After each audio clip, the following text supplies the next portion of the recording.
É, já tá, eu já coloquei.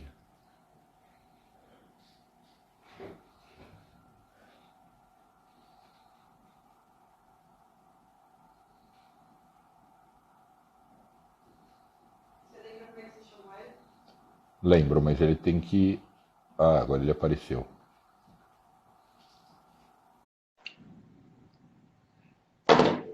Obrigado.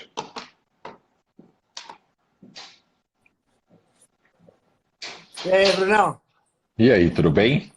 Beleza, e você? Curtindo a cadeia aí? Como é que tá a vida? Tô aqui em casa, cara. Fechado Puta, aqui. tá bem difícil, né? Essa fase. Eu não sei pra você, mas pra mim assim, é muito chato não ter a liberdade de poder sair. Na verdade, não é nem sair, né? Não tem muito onde ir, tudo fechado. É complicado, a gente tem que se reinventar, né? É o que eu tenho falado ultimamente. Eu fiz algumas lives aí esses últimos dias e, cara, eu tenho alguns equipamentos para poder treinar aqui em casa. Eu sou um cara muito hiperativo, então é, é complicado ocupar meu tempo, né? Porque eu não consigo ficar assim, eu não sou aquela pessoa que fica o dia inteiro no sofá vendo TV e tal. Eu consigo fazer isso um dia, dois. Mas uma semana, duas, três semanas, cara, é complicado. Mas fazer o quê? É pra todo mundo, né? Não tem o que fazer. É, eu arrumei um amigo que ele tem uma academia monstro, assim, completa dentro da casa dele. Então eu tenho ido para lá todas as manhãs treinar com ele. Ele também é profissional de jiu-jitsu, então eu aproveito e apanho um pouco também. E aí, então de manhã eu tenho feito isso, mas o resto do dia acabo que fico trabalhando. Mas enfim, essa história, vamos, senão a gente vai acabar falando aqui que, como a gente é amigo, a gente vai ficar falando como se tivesse só eu e você, né? Você viu, a gente criou essa história do Superbike aí, Unfiltered, que é sem filtro, que é meio que um bate-papo com caras que todo mundo tem interesse em ouvir e fazer perguntas, para ser um bate-papo, porque tá todo mundo trancado, acaba que é uma interação legal. Bom, eu acho que não tem um cara que o pessoal mais deseja saber e ouvir e perguntar do que você, né? Por causa enfim, de tudo que você tem feito e tudo mais. Cara, muito legal. Eu acompanhei semana passada do Lewis, foi bem legal. E eu acho que assim, é legal a gente dar uma olhadinha, deixar o pessoal fazer umas perguntas, né? A gente vai respondendo. E aí você toca aí, que você tem alguma pergunta que você possa fazer também. Bom, pergunta não falta, e eu tenho certeza que várias perguntas que eu vou fazer, tenho certeza que é a dúvida dos caras, que são coisas que eu e você a gente já até conversou, que vão ser meio repetitivas, mas para a galera é coisa nova, né? Que são aquelas, sabe aquelas coisas que eu te perguntei que para mim eu acho isso super interessante, que a primeira delas foi como é que é o barulho da moto elétrica, né? Porque o motor em si não tem barulho, mas você falou que ainda assim faz um ruído. Como é que era isso mesmo? Bom, a moto elétrica, a primeira vez que eu subi foi um pouco estranho, porque o que mais é estranho dela é você não ter marcha. Então, aquela troca de marcha, aquela oscilação, né, de giro que a gente está acostumado a sentir, né, numa moto de 1000 como a Honda que eu piloto, é muito diferente. Então, o barulho é sempre muito constante, mas ele tem barulho sim, só não é tão alto, claro, como uma moto a combustão, mas é como se fosse um jato, é um assovio e é alto, em cima da moto é alto o barulho, que eu até uso tampão de ouvido, pra ter uma ideia. E Então você acha que esse barulho vem porque, enfim, embora seja elétrica, chega uma hora que tem atrito físico, né? Que roda ali, eu não sei, ela tem corrente? tem tudo normal. Você escuta às vezes a corrente batendo também, dependendo do momento. Ah, legal. Então, no fundo, é assim, só o motor que é elétrico, mas tem um pinhão com Não, a gente corrente tem e um tudo normal. motor, a gente tem primeiro a bateria e tem um motor que a energia manda a força para a transmissão. Então, esse pequeno motorzinho que é desse tamanho assim, é o que passa a força para o pinhão e para a corrente como uma moto normal. E quando você fala que não tem marcha, então, assim, é como se você estivesse andando numa scooter. É só Exatamente. acelera e freia. Só que a diferença é que a escuta ela faz e cresce, né? A nossa é pá! Ela entrega de uma vez a potência, tem. em torno de 150 cavalos, entrega os 150 e ali ela vai crescendo bem aos poucos, entendeu? E quando você solta o acelerador, ela tem freio motor? Tem freio motor porque o motor funciona ao contrário. Então, ele é trifásico, né? Então, você acelera, o motor elétrico, né, manda a força para a roda. Quando você tira a mão, ele funciona ao contrário. E aí tem um freio motor igual uma mil, ela faz, ela retém pra caramba. E quando você volta, assim, não é igual um interruptor de luz da parede, né? Liga e desliga. Você consegue graduar um pouquinho. Sim, a diferença é que na Moto E, o tato com o acelerador é fundamental você conseguir sentir e ter muita sensibilidade, porque isso ou isso já é muita diferença, porque é muita potência na sua mão.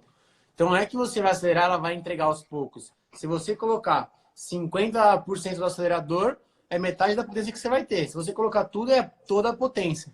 Então o feeling com a aceleração tem que ser muito, muito bom. Senão Então eu você acho. voa, porque ela entrega tudo de uma vez. E como a moto é pesada, uma vez que ela saiu, esquece. Você não tem como salvar. Enfim, eu acho demais isso. Eu acho que assim, você tá fazendo história, né? Porque pouquíssimos caras no mundo que estão sentando numa moto elétrica no nível, né, que você tá, e que, eu não sei, é difícil saber em quanto tempo, mas daqui a pouco é o que vai dominar, né? Não, eu não vejo assim daqui 40 anos a gente ter a presença de uma forma, de como é hoje das motos a combustão, né? Não, é. Eu acho que o carro vai ser primeiro. Eu acredito que o carro, em torno de 10, 15 anos, já vai ser elétrico. Mas a moto eu acho que vai demorar um pouco mais. Ou talvez ter essa questão de híbrido, eu não sei. Mas eu acho que uns 10 anos os carros já vão ser. Fórmula 1 já vai ser tudo elétrica e a moto em 15, talvez. Mas isso pode mudar, depende muito, né? As coisas estão mudando tão rápido ultimamente que é capaz de acontecer antes. Uma coisa real é que a moto é competitiva, é uma moto de corrida como qualquer uma. Então, tem gente que acha, é muito diferente de pilotar, não sei o quê. É uma moto de corrida normal, é um protótipo de competição feita para correr. Então, ela te permite fazer tudo o que você faz com uma moto a combustão. A diferença é que, em vez de ser um motor com gasolina, é um motor alimentado de energia. E na hora de frear, o fato dela ser pesada, assim, freia igual qualquer outra moto, só que tem bastante peso, é isso? Isso, isso é um ponto bem crítico, porque a gente tem 260 quilos a moto, que é 100 quilos a mais que uma 1000, quase, né? Para uma MotoGP. E a gente manda muito peso para a suspensão na frente. Então a gente sempre está no final de curso. Então toda freada forte, a moto bate lá embaixo. Não tem como, porque é o peso da moto, mais o piloto, mais a inércia, força G, tudo. Então a freada é um ponto crucial para você conseguir ser rápido. Se você talvez tentar frear muito tarde, você não faz a curva. Ela começa a bater à frente e você vai reto. Então tem que encontrar o compromisso entre frear tarde e não exagerar. Então é complicado. Coisa que ano passado algumas vezes eu pequei, né? Que eu acabei caindo na chuva até na Áustria, que eu estava em primeiro. Então esse ano eu vou ter que ter um pouco mais de calma nesse sentido, né? Você acha que você caiu por causa disso, porque você forçou demais na frenagem? Com certeza. Lá na Áustria foi isso. E na Itália também. As duas provas que eu caí foi por excesso de confiança. Entendi. E depois da última prova em dezembro, você só foi andar de novo agora na Espanha. É, exatamente. E ainda bem eu consegui, cara, porque eu treinei lá na Espanha um pouquinho antes do bicho pegar lá mesmo na questão do vírus. E a gente foi a última atividade oficial, né, de moto, acho que no mundo. Depois a gente, ninguém mais andou. E, puta, eu fiquei até feliz de ter conseguido, né, fazer esse teste, porque pelo menos a gente já vai ter uma referência. Porque agora a gente tinha outro teste marcado para agora, para essa semana, para maio. Para maio não, para abril, perdão. E não vai acontecer e eu acho que a nossa próxima atividade já vai ser corrida. Então, pelo menos a gente já fez um teste e a gente vai conseguir ter uma base já para a primeira corrida, né? Ó, tem uma pessoa falando aqui, ô Bruno, deixa ele responder a gente, pô. Deixa eu ver quais as perguntas que estão rolando. Você consegue ver as perguntas daí também ou não? Consigo, consigo. Vamos ver Então, aqui. vamos ver o que está rolando aí, senão daqui a pouco a gente apanha. Deixa eu ver aqui. Qual a final de reta na Moto E? Final de reta na Moto E, 260, 250, em média. Depende da pista, né? Tem pistas com a reta grande, como a Áustria, a gente chega nessa velocidade. Outras pistas com um pouquinho menos de reta, a gente atinge uns 240, 230. Mas é rápida, viu? Agora, o que é mais interessante é a aceleração mesmo, como eu falei. Ela tem muito torque e entrega de uma vez a potência. Então, acho que o maior diferencial dela é isso, porque a nossa moto, imagina que é uma moto de 150 cavalos, que acelera mais ou igual que uma 1000. Então, é bizarra o torque que ela tem. Veio uma pergunta aqui, qual que é a chance de você fazer uma prova como convidado no MotoGP? Perguntaram. Bom, a chance, putz, depende um pouco da equipe, né, das condições. Eu, esse ano, sou piloto reserva da Vinci. Então, se o Tito Rabat ou o João Zarco se machucarem, eu entro como substituto. Então, vai depender um pouco do que acontecer durante o ano, né? Se algum deles se machucar, eu estou pronto para andar. E como wildcard, acho mais difícil. Porque hoje em dia, para ter wildcard, tem que ter uma moto a mais, uma equipe técnica a mais. Então, hoje em dia, as únicas equipes que fazem wildcard são equipes de fábrica com pilotos de teste. Então, a chance é muito pequena com o piloto convidado. Mas sim, como substituto, existe sim a chance. É Entendi. aguardar, né? A outra pessoa, um outro brother aqui pergunta se é possível mudar a relação na É, moto. sim. Assim, basicamente, que a gente pode mudar na moto, para vocês entenderem. A moto ela é transportada pela organização para não ter nenhum risco de ninguém mexer em nada, então é 100% igual para todos. As motos são Energy, que é uma marca que trabalha só com moto elétrica. A gente pode mexer a altura da moto, né, a geometria, ajuste de suspensão dianteira e traseira, né, o amortecedor e a suspensão. A gente pode mudar os mapas de entrega de potência, que todo mundo usa o mesmo, que é o mais forte. Tem os mapas de freio motor e aí cada um usa o seu. Isso você consegue escolher, tem 4 opções, com diferentes tipos de atuação. Depois a gente tem opções de mapa de acelerador. Como um acelerador eletrônico, você pode ter ele com delay, né? Ou ele mais reativo. Porque, como eu te falei, o acelerador é fundamental nessa moto. Então, a gente precisa ter um feeling muito bom e cada piloto escolhe o que prefere. Depois você pode mudar a relação, coroa e pinhão. O pneu a gente tem o composto mesmo para todo mundo. E que mais? E pouco mais, não tem muito mais que você pode fazer. O motor, tudo são eles que tocam. E esse ano a gente tem um pouquinho mais de par motor de média de baixa para média, que vai dar um pouquinho mais de sustentação. Mas é isso, não tem muita coisa que pode mexer. Isso que é interessante da categoria, porque é igual para todo mundo. Então depende do piloto, por isso que eu escolhi essa categoria aí. Aí o Pierre Balducci aqui está falando, e aquela situação que você tinha sido escalado e a Ducati vetou, foi devido à sua relação com a Honda, foi devido à inexperiência? Esse é o texto dele aqui. Então, a Ducati não vetou a minha participação. O que realmente aconteceu lá foi que eles me chamaram para ir no domingo, assim que o Tito Rabat se machucou. E aí eles mandaram a passagem, tudo. E enquanto eu estava voando, né, eu não tinha tempo de esperar tudo dar certo para mim participar. Eu tinha que ir.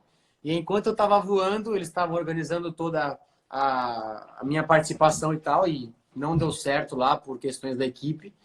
E quando eu cheguei lá, que eles me falaram que eu não podia participar, que não daria para participar daquela etapa. Então foi por isso. Não tem nada a ver com a Honda. Eu tenho um contrato com a Honda aqui no Brasil, sou piloto Honda no Superbike Brasil, mas isso não é uma limitação para mim lá. Então foi mais questão burocrática, não é tão fácil você pegar um piloto e colocar lá para andar na MotoGP.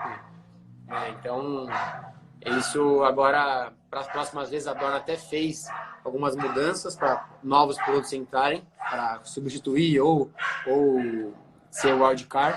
Então, isso é questão burocrática da Dorna junto com a equipe. Entendeu? Foi basicamente isso. Entendi. O Mikael está perguntando se você já andou na pista de Estoril. Acho que a pergunta é para você. Eu ganhei lá 2 corridas do Campeonato Europeu de Moto2 em 2017. Pista bem técnica, bem difícil, mas tenho boas memórias lá, baita pista. Eu andei em Estoril 2 vezes quando eu corri provas do Campeonato Português há trocentos mil anos atrás. É É legal isso lá, que né? eu fui. É muito. Lá corria MotoGP, né? Depois saiu, mas era um lugar, assim, muito legal, né? Não que tenha mudado, mas Ah, na sua perguntaram vida. aqui a autonomia na Moto E. Autonomia, a gente agora temos em torno de 7 a 9 voltas, dependendo da pista. Em 2019 foi assim, em 2020 eu não sei, porque esse ano tivemos uma evolução, que é um airbox para refrigerar a bateria, porque não sei se todo mundo sabe, mas o rendimento da bateria depende muito da temperatura que ela tem. Então, quanto mais quente, menos ela rende. Então, refrigerando a bateria, a gente consegue um pouco mais de vida, né, para ela. Então, esse ano talvez a gente tenha 2 voltas a mais. 2, uma, depende da pista. A autonomia realmente é baixa, comparando com uma MotoGP, que dá 20 voltas, 23 voltas. Mas para a moto ter essa força, essa potência que ela tem, ela consome muito. A gente poderia até fazer 20 voltas, mas aí a moto teria que correr menos. Então não fica tão legal para quem pilota e para quem assiste, né? Então acho que isso é questão de tempo para ir evoluindo. Eu preferiria que a autonomia fosse essa, mas o peso diminuísse, do que ter mais autonomia e a moto continuasse pesada. Porque aí ela vai ficar uma moto mais de corrida ainda. Então acho que é questão de tempo. A Fórmula E foi assim, né? Antigamente os caras até trocavam de carro no meio da prova. Hoje em dia o carro deles dura 40 minutos. Então acho que é questão de tempo para a moto também ir para esse caminho. O Fábio Matos aqui está perguntando, na sua vitória no final do ano, você acha que a pilotagem foi o maior diferencial? Ah, sim, na Moto E não tem muito o que você tirar da moto, ou seja, de diferença de uma moto e outra. Ali é no braço, não tem jeito. É tudo Ali igual foi, para todo mundo, né? exatamente, foi uma disputa ali mano a mano com o Smith, foi bem legal. E ali foi o melhor piloto que venceu, graças a Deus fui eu. E foi uma baita disputa. E esse ano vai ser igual, não tem o que fazer. As motos são 100% iguais. E tá comprovado. Até agora, no último teste, tava com problema na minha moto, que a gente tava com uma vibração na roda traseira que tava me atrapalhando. Eu usei a moto reserva. Uma moto que tava lá, no canto, assim, parada, ninguém tava usando. Subi na moto, no dia seguinte eu virei o mesmo tempo. Então, isso não é um problema. Questão de igualdade. E quais seus principais adversários que você vê para esse ano na Moto E? Eu acredito que o Smith vai ser um grande adversário, né? Assim como foi ano passado. Esse ano vieram muitos pilotos da Moto 2, acho que 7 pilotos da Moto 2, então são pilotos rápidos. E acho que o Dominique Egger, que vem da Moto 2, vai ser um grande rival. Ele andou bem nos treinos? Andou, ficou em terceiro, foi rápido. É porque E para ele um é um cara cara que que ganhou ainda etapa da não Moto 2 tinha. já. Não, eu sei, porque tem pilotos que são bons, mas que chegaram na Moto E e não se adaptaram, né? Quase todos. Ele foi o único que conseguiu ser rápido.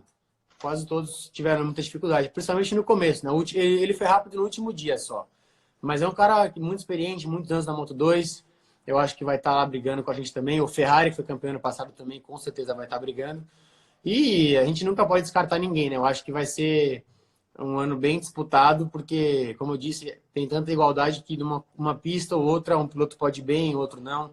Então, acho que o importante é ser constante, tentar sempre estar sempre no pódio para conseguir marcar o máximo de pontos possível, né? Só tem o que o pessoal aqui assistindo, às vezes, eu tenho certeza que o pessoal aqui já tem essa noção, lá só tem cara zica, né? Do primeiro ao último é Nossa. o mais. Ano passado o nível já era muito alto, porém tinha alguns pilotos mais experientes, né, que não, como eu posso dizer, correram com vários tipos de moto e tal, mas eram pilotos mais velhos. Agora só tem molecada, todo mundo que com muita vontade de ganhar a corrida e pensando menos em desenvolvimento e tal, mas sim em performance, que eu acho que é legal. Né? Ano passado acho que foi interessante ter pilotos mais experientes, como o Depunier, o Gibernal e tal, porque eles trouxeram informação e, como eu posso dizer, experiência de uma outra época, né, e que poderiam ajudar a evoluir a moto, e pilotos mais jovens como eu, que eu era um dos mais novos. E esse ano agora só tem a molecada, e eu acho que vai ser interessante porque vai estar todo mundo no gás. Estão perguntando aqui, a potência do freio, parte hidráulica e componentes é igual ou maior do que já conhecemos? Igual, tudo igual. Freio Brembo, suspensão óleos, igual a minha moto aqui, a CBR 1000, por exemplo. E Claro, agora uma, uma dúvida minha, assim, o que que você, qual que é, claro, eu sei que uma elétrica, conceitualmente elas já são diferentes, mas qual que é, como é que você compararia com a sua CBR que você anda aqui, que é uma moto que é o que é a realidade de todo mundo que está assistindo, né? Todo mundo anda com uma moto com gasolina, né? Ah, é difícil comparar, Brunão, porque a CBR tem muita potência, comparado à Moto E, tem muita potência da média para alta, né? Corre muito de final. A CBR passa dos 300 km por hora. Então, isso acho que é um grande diferencial. E o peso também da Moto E é muito maior. Então, uma coisa compensa a outra e ainda está longe, né? A Moto E chegar perto de uma CBR 1000, por exemplo. É outra, Na saída de curva a moto elétrica, ela tem mais aceleração? mas ela é mais arisca. Mas é por um curto espaço. Ela faz pá! Então, digamos, né, o primeiro momento da aceleração. Antes de chegar na zebra, ela já não está empurrando mais, entendeu? Coisa que a 1000 Entendi. empurra e vai embora. É tipo isso. O primeiro toque do acelerador da Moto E é mais forte que o da 1000. Mas é só o primeiro toque, entendeu? E na hora que está deitado, A alguma. inclinação é igual. A gente faz 65 graus, 60 graus de inclinação tranquilamente, porque os pneus são muito bons também. Legal. Caçar mais uma pergunta aqui. Bom, vamos falar da Superbike um pouquinho aqui, né, pô? Vamos. Você que tem que me falar agora aí. Quando que a gente vai correr, Brunão? Eu Putz, tô nem me ansioso aqui, fala. ó. Ó, A tô com o capacete gente, aqui do lado já, prontinho pra andar. a gente estava, assim, eu estava esperançoso de que talvez as restrições fossem flexibilizadas a partir de quarta. Mas hoje o Dória anunciou que por mais 2 semanas está mantido, né, a quarentena do jeito que está Eu vi. hoje. Não, não que eu pense que teria condições de liberar geral, eu tenho certeza que não. Mas eu imaginei que talvez algum tipo de flexibilização leve poderia acontecer, mas com isso, assim, a chance de a gente conseguir manter a etapa agora de abril é muito pequena, é quase nula, porque mesmo a quarentena, teoricamente, pode acabar alguns dias antes, mas só quando ela acabar que nós teríamos como entrar com um pedido de alvará, liberação da prova, etc, etc, o que não vai dar tempo. E sabe-se lá, quando acabar a quarentena, o que vai ser permitido, né? Será que vai ser permitido fazer uma prova mesmo com portões fechados? Porque com portão aberto, eu duvido que já no final de abril seja permitido. Então, A última coisa que eu acho que vai voltar a ser liberada é evento, né? Com aglomeração, que é o que eles menos querem, né? Eu falei isso. hoje com um cara lá da Dorna, que é muito amigo meu, perguntando do Mundial, né? E ele falou, a etapa da França na semana passada já soltaram que foi adiada. E a princípio, Mugello e Catalunha, que Catalunha já é em junho, ele falou que também muito provavelmente não vai rolar. Então o cenário tá complicado, tá bem complicado. É, Porque se o Mundial não vai correr até junho e a Europa tá mal, digamos, né, em questão de casos antes que a gente, eu não sei, bem complicado. é. Uma única coisa que eu vejo como positiva é que, bem ou mal, o Brasil tomou medidas com uma certa antecedência, né? Sim. Então, eu acredito que vai surtir um efeito positivo. Acho que o número de casos, pelo menos enquanto a quarentena estiver mantida, vai ficar bem controlado. É, Esperamos, né? eu também, tô ansioso. Eu não corro desde dezembro, desde a última etapa. E tem uma hora que não tem jeito, não adianta pedalar ou fazer musculação, tem que subir em cima da moto, né? Não tem como você treinar a pilotagem, né? Isso aí é só mentalmente você consegue treinar, mas tem músculo que mesmo que eu treine aqui em casa, nos meus exercícios, eu não consigo trabalhar igual eu trabalho na moto. Então, por exemplo, o treino de supermoto, que eu normalmente fazia bastante, não tô podendo fazer também. Então tá aqui, a moto parada aqui em casa e eu com a vontade de pilotar. Bem complicado. Caçar mais pergunta aqui. Vamos lá. Vamos lá, Nicolas. O que é mais fácil, virar a chavinha da memória da Moto E para o Superbike ou o contrário? Acho que é no automático, né? Isso eu comecei a fazer essa Brasil e Mundial em 2015 e me custou muito no começo. Eu corria na Moto 2 e na 600 aqui, que são motos bem parecidas, com o mesmo motor, mas um comportamento totalmente diferente.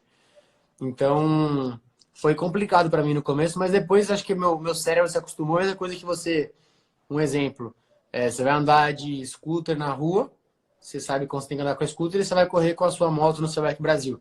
Então são coisas totalmente diferentes que você sobe em uma em outra e muda a sua mente. Porque senão, se você começar a pegar referência e tentar lembrar é, como que um pilota uma ou outra, você se perde. Entendi. Regina, se quiser ir separando as perguntas para mim, porque está muito difícil eu ler e falar e eu quero me concentrar no papo. Você vai me mostrando aqui. Senão eu vou até me perdendo. Uma montanha de perguntas. Tem bastante mesmo. É. Bom, e aí perguntaram aqui qual a sua pista preferida. Minha pista preferida, eu gosto muito de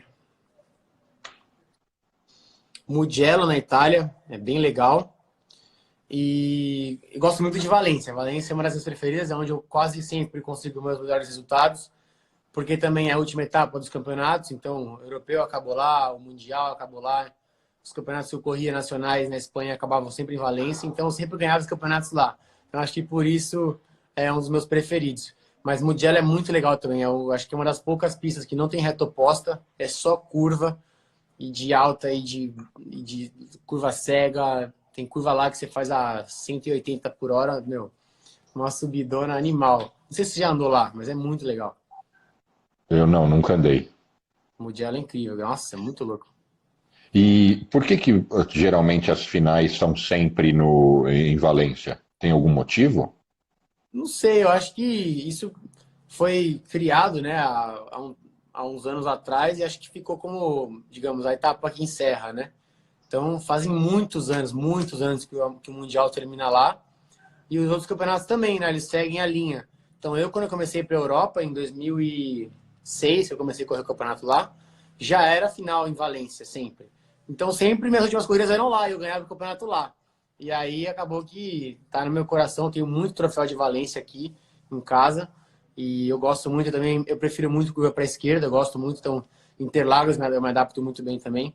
E lá é muita curva para a esquerda e é uma das minhas preferidas. Então, acho que esse é um dos motivos também. Legal. Bom, você pode fazer pergunta aí também, enquanto eu vou caçando aqui, porque tem umas perguntas Não, que a não minha tem muito a pergunta eu ver já com a fiz, nossa live. é a única pergunta que eu tinha, eu já te fiz já. A gente está lascado, vai ter que ter paciência para esperar a coisa voltar. Vai ter. E esse ano o Pedro continua com você? Continua. Vamos Aí, ser parceiro na, de novo. na equipe, alguma, sei lá, alguma novidade, alguma coisa nova, sei lá, vou falar uma besteira aqui, a gente agora vai testar o escapamento da marca X, ou alguma coisa em especial que você queira ou possa dividir? A princípio a moto é a mesma, né?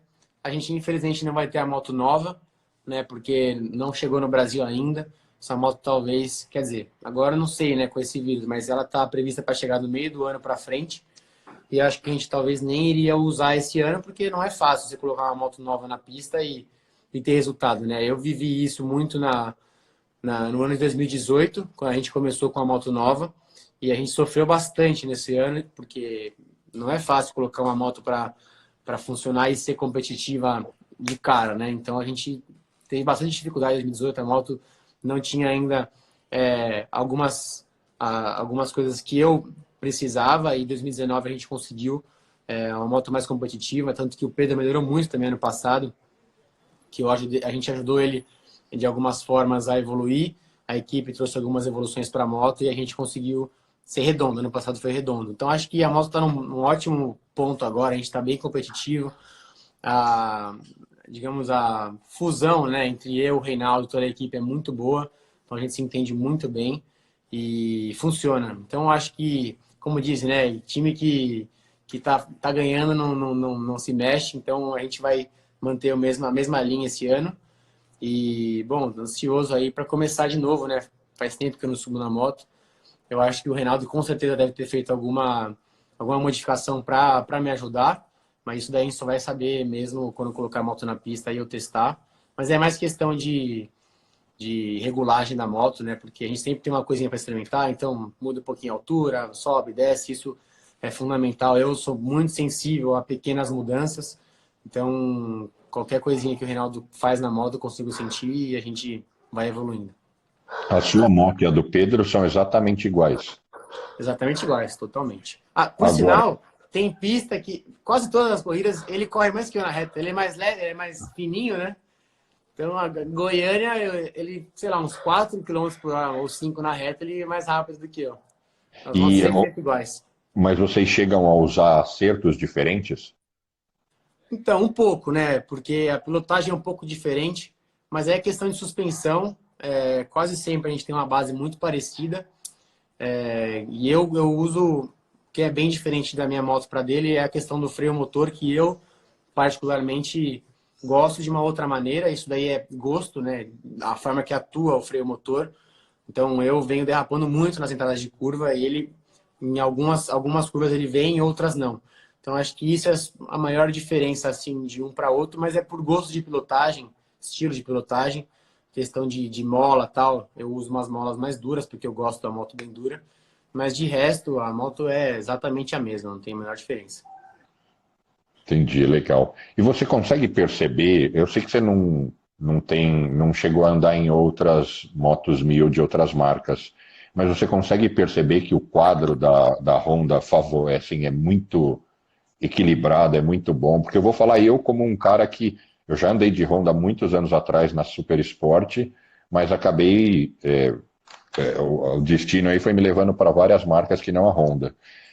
E eu sempre fui muito perceptível na época que eu me pegava com o Maico Teixeira, nós dois na 1000, de eu tentar entrar em trechos igualzinho ele fazia era muito mais difícil. Eu percebia, claro, eu tenho o acerto, tenho o piloto, mas eu percebia que o conjunto que era assim, mais amistoso, era mais fácil, e aí eu vinha torcendo e quase caindo, e ele ia com muito mais harmonia. É o que todo mundo fala do quadro da Honda, né? O ponto acho que mais forte, né, da Honda é o chassi mesmo, a moto que ela é leve, você consegue pilotar ela bem parecido com uma 600, então de curva ela responde muito bem. Então eu que venho de campeonatos na Europa e tal, eu abuso muito da moto, principalmente nas entradas de curva. Eu consigo vir de fora e entrar e a moto permite eu fazer isso. Então eu tento aproveitar ao máximo essa vantagem, digamos, que a moto tem. Mas em contrapartida tem outros pontos fracos que todo mundo sabe que a Honda não é a moto mais rápida do mundo, mas sim a mais fácil de Melhor. guiar em curva. Então na reta a gente sofre um pouco, principalmente de média para alta, né? A aceleração até que é boa, mas a média dela falta um pouco. Então, por exemplo, pistas como Interlagos a gente sofre um pouquinho porque tem duas retas longas. Goiânia a gente sofre um pouco menos e aí vamos para pistas com mais curva como Londrina, Curitiba, a gente consegue ter uma diferença um pouquinho maior. Mas eu acho que é questão de compromisso, né? Tem pistas que vão melhor para Kawasaki, BMW, outras para Honda, assim acontece no Mundial também. Então isso é questão de ponto de equilíbrio, né? De cada moto. Mas eu acho que a gente tem uma moto boa. Ano passado, como eu te falei, a gente conseguiu evoluir um pouquinho. E com a moto que a gente tem, a gente está num bom compromisso. Estou bem ansioso para conhecer a nova também. Não sei se eu vou chegar a pilotar ela esse ano, mas dizem que é uma baita moto. Está em fase de evolução também. Como vocês viram na primeira etapa da Austrália, não foi tão mal. O Bautista terminou ali em sexta ou quinta, se não me engano. E E não o está mal Haslam, para ser. e o Haslam andou no bolo da frente, né? Bem, Ele bem. andou super bem. Então, para ser uma moto nova, foi um ótimo resultado, entendeu? Então, acho que essa moto tem bastante potencial e assim que voltar a ter corrida, eles vão continuar evoluindo e essa moto aí já vai ter uma base boa no final do ano, né? Que é o que a gente precisa. Quando ela chegar, a gente ter uma base, porque senão é muito complicado começar do zero. Tem uma pergunta aqui que me fizeram no meu WhatsApp pessoal, que estão falando o seguinte: e o Matheus Barbosa, que esse ano vai entrar na 1000 pela Kawasaki, e é um cara que na 600, ele meio que está comparando a partir da Super Sport, né? Ele está fazendo uma trajetória parecida com a sua, né? Está saindo das 600, indo para 1000, é um cara leve, que já de cara, na primeira prova que ele fez, ele andou bem, virou 37. Eu acho que assim, é importante a gente incentivar mais caras como ele, que tem talento, virem para 1000 para te darem canseira e fazerem um espetáculo bonito, né? Cara, é o que eu falo sempre. Quanto mais pilotos rápidos estiverem na Superbike, eu acho melhor, porque o show fica mais legal, o campeonato fica mais competitivo. Ano passado estava bem legal quando estava o Anthony West, estava o Lewis, estava o Alexandre, estava o Pedro Sampaio, meu companheiro. Algumas provas vieram pilotos do campeonato argentino também. Então, acho que isso é bem interessante para a gente. Então, eu espero e torço para que o Matheus vá bem também, que será mais um piloto que vai estar competindo com a gente e elevando o nível do campeonato, que eu acho que é interessante ter bastante gente no bolo da frente brigando. Então, eu incentivo, sim, com certeza, os pilotos que estão rápidos na 600 a subirem, para que a gente tenha uma categoria rainha aí no Superbike com um show legal para quem está assistindo, né? Ano passado foram provas espetaculares, o público pirou e acho que isso é legal também faz parte do show, né? Então, eu não corro sozinho, né? Se eu correr sozinho não teria graça. Então, quando os outros pilotos estão na pista, com certeza, se eu ganhar a corrida, tem muito mais valor. O papel da organização aqui desse lado é selecionar o maior número de caras para te baterem possível. Essa é a ideia, né?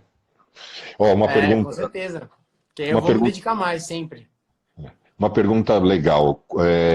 Como funciona seu treino mental quando você está fora das pistas? Ou como é a sua parte mental?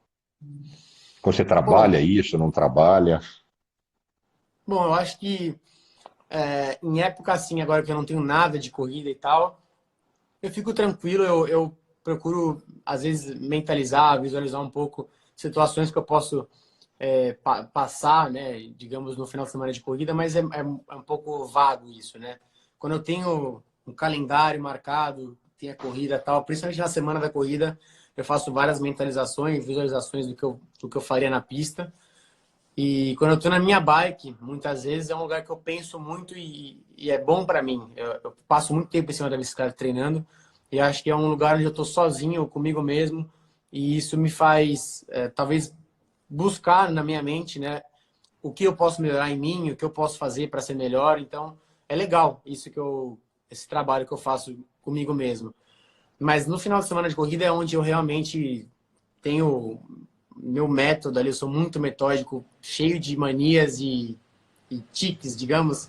Antes de subir na moto, tenho vários rituais e acho que isso me faz ser mais, como eu posso dizer, preciso, né? Então, desde que eu chego na pista, tenho vários rituais do que eu faço, a forma que eu faço, a ordem que eu faço, que eu acho que na hora que eu subo na moto, eu tenho na minha mente que tá tudo certo. Eu fiz tudo que eu tinha que fazer antes de subir na moto, é só pilotar. Então, tem umas coisas que são até um pouco exageradas, que antes eu fazia mais, eu acabei cortando, tirando algumas coisas que eu demorava muito tempo para subir na moto, tanta coisa que eu fazia de movimento, e aí agora eu dei uma enxugada nisso, mas ainda tenho várias sequências que eu tenho que seguir para que tudo dê certo. Mas você nunca fez um trabalho psicológico específico com algum profissional, alguém que. Eu faço.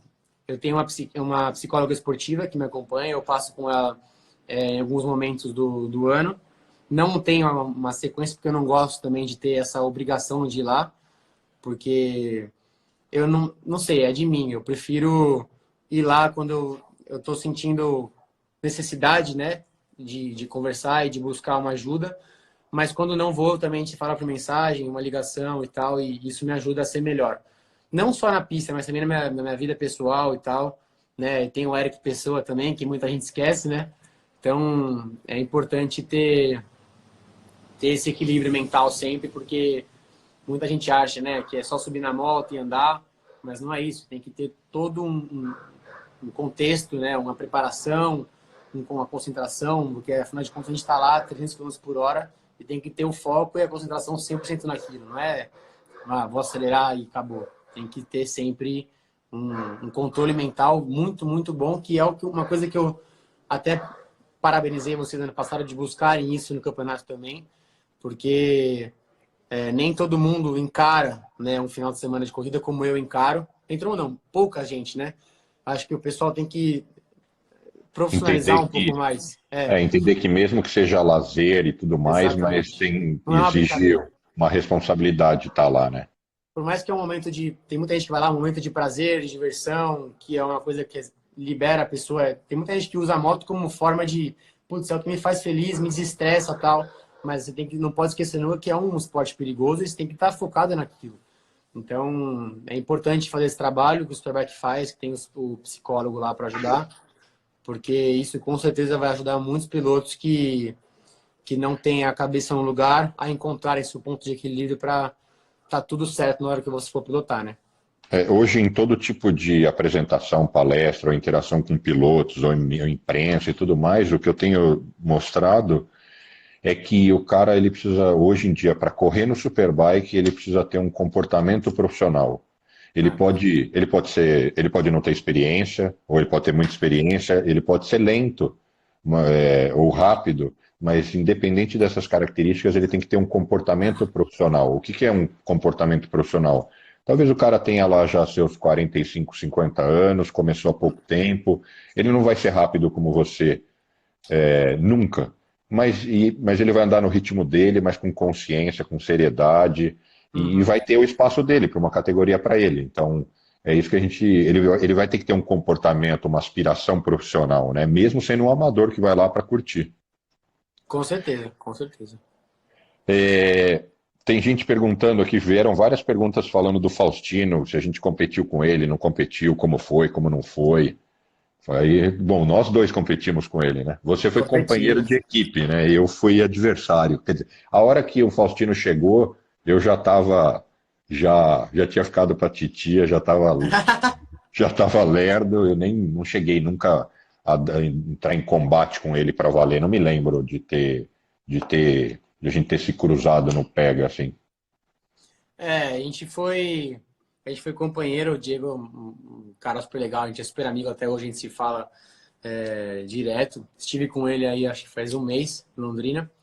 E, bom, o Diego foi um dos melhores pilotos, né, que estiveram no Superbike, ganhou 3 títulos. E, pô, não tenho o que dizer, baita cara, amigão. E uma pena ele não tá correndo mais, até falo pra ele, sempre que eu encontro ele, falo pra ele voltar a correr. Mas, enfim, se o dia ele voltar, vai ser muito bem-vindo, né? E tem chance, né? Toda hora eu falo com ele e com o Paulinho Superbikes, porque parece que os dois ficam namorando sobre a possibilidade de ele Pois é, voltar e ano passado voltar ele com o até Paulinho. foi na última etapa, né? Só que ele não correu. Foi. É. E virou rápido, tava parado, Virou bem. fora de forma, né? Fora de forma em todos os aspectos, né? Físico, mental, de Sim. pista. E Não é. Ele é rápido, tá? Mas, claro, não é só voltar e andar no final de semana. Se ele pegar, treinar, se preparar, é outra história, né? uma outra pergunta aqui. Qual piloto mais te ajudou tecnicamente na sua evolução? Piloto. Olha, eu acho que a melhor forma de eu aprender foi, como dizem, né? Foi tomando pau lá fora dos outros pilotos mais experientes. Então, toda a época que eu estava no Mundial, cada piloto que passava na pista era uma forma de eu aprender. Um piloto, para mim, ver alguma coisa que eu poderia melhorar em mim. Eu acho que me ajudou muito na minha trajetória desde pequeno, né? Foi o Aurélio, que é o tio do Alexandre, que me ajudou muito a crescer e a evoluir como piloto. Depois o Santo Feltrin também. Teve o Tinho também, que deu seus conselhos. Muita gente, eu não poderia aqui falar nós, porque muita gente me ajudou. Meu pai foi o principal, sempre esteve comigo, até hoje está. E mesmo que ele tenha sido piloto amador no Brasil, ele sempre teve muita visão, assistia muitas corridas, sempre procurou aprender para me ensinar. Então, eu acho que a gente sempre aprende um pouquinho de cada um.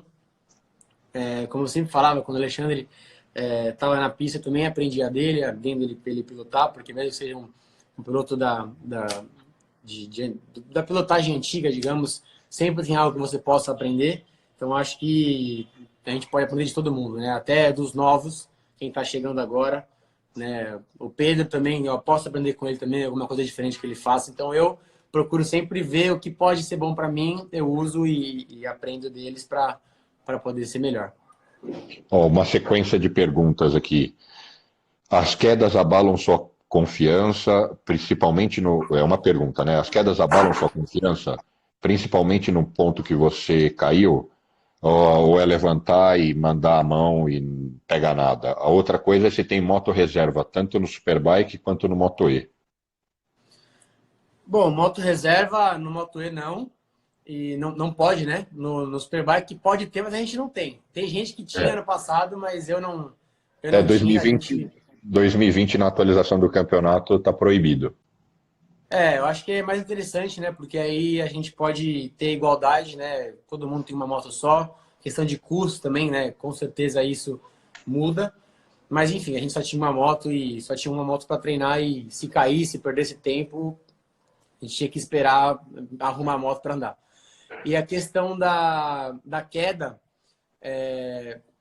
depende muito, depende muito da queda, porque se é uma queda que você não sabe o motivo, muitas vezes acontece, você fez tudo igual, acelerou igual ou freou igual e de repente você voou, você saiu de frente. Você fica um pouco cabreiro, digamos, que você não sabe o que aconteceu. Agora, se de repente é uma queda que você sabe que você exagerou, que você abusou na frenagem, ou acelerou muito antes, ou estava molhado, ou tinha óleo, sei lá, isso é mais tranquilo. Você sabe que, pô, ali exagerei. Então, depende muito, né? E claro, se é alguma queda que você se machuca e depois de um mês você volta lá, que você se machucou feio, você já vai chegar com um pouquinho mais de cuidado na primeira, segunda volta, depois de novo tudo igual. Afinal de contas, a gente está lá para dar o máximo sempre e não pode entrar na pista ou em uma curva pensando, será que eu vou cair? Será que tal? Claro, você sempre vai numa margem, mas no limite da margem, porque é nessa é nesse ponto que está o diferencial dos pilotos rápidos e os que ficam um pouco para trás. Qual o piloto do MotoGP que você mais tem amizade? Mas tem amizade? Acho que é o Miguel Oliveira. Miguel Oliveira, a gente é bem amigo. E os pilotos espanhóis também, eu tenho bastante amizade com eles, né? A minha carreira inteira eu fiz na Espanha, desde 2006. Então, Alex Espargaró, tenho bastante amizade. Até com o Marc Marques, o Alex Marques, a gente treina algumas vezes quando eu estou na Espanha. Então, é um pessoal que sempre me tratou muito bem, os espanhóis. E os outros também, alguns eu converso e tenho uma relação, mas acho que eu sou mais próximo dos espanhóis mesmo. Vieram duas perguntas aqui para mim. Uma delas estão perguntando se eu já acelerei na rua e que eu sei que você não, né? No fundo, assim, eu acho que o diferencial do Eric e que é muito mais comum hoje em dia, e na minha geração era incomum, é que a galera jovem ela é formada dentro da pista e fica na pista. E muitos caras mais velhos, muitas vezes são caras como eu, Cachorrão e tantos outros, que a gente começou andando na rua e percebeu que a gente ia se machucar e estava fazendo só besteira e migrou para a pista. Então, respondendo a pergunta, já acelerei na rua muito, o que eu não deveria, mas já fiz muito isso. E tenho mil histórias muito engraçadas, assim, de eu estar dando aula, turma da Moto School, 40 alunos, e eu contando as loucuras que eu fazia na rua, que eu dava isso, fazia aquilo, aí levanta a mão um cara e falou, então, eu sou o comandante da Polícia Militar Rodoviária da zona tal. Então tem umas histórias muito legais. A outra pergunta aqui está dizendo se eu já tomei muito sufoco do Veríssimo. Puta, o Veríssimo é um cara muito parça, muito gente boa. Eu acho que para quem está assistindo que não compete, eu acho que a mensagem que tem que ficar é que existe, para os caras que são esportistas, atletas mesmo, existe um respeito muito grande entre eles, independente de uma série de coisas, porque no esporte competitivo tudo tem fase, hoje você está bem, amanhã você não sabe, uma prova você estraçalhou, a outra talvez não necessariamente. Então, já tive vários pegas com o Veríssimo, é um cara que joga limpo, que é muito divertido disputar com ele. A última prova de 2019, ele deu canseira ali, foi uma das provas que a gente se pegou no ano passado, mas já foram muitas. E ele é um cara meio assim, crazy, assim, às vezes ele vem nos treinos, você não dá nada, vai lá, superpole, faz o melhor tempo. Ele é um cara de chegada. Um abração pro Veríssimo. Se tivesse que começar do zero hoje, com 24 anos, por onde começaria? Você quer responder essa? Caramba. 23, 24 eu não fiz ainda. Mas eu não sei.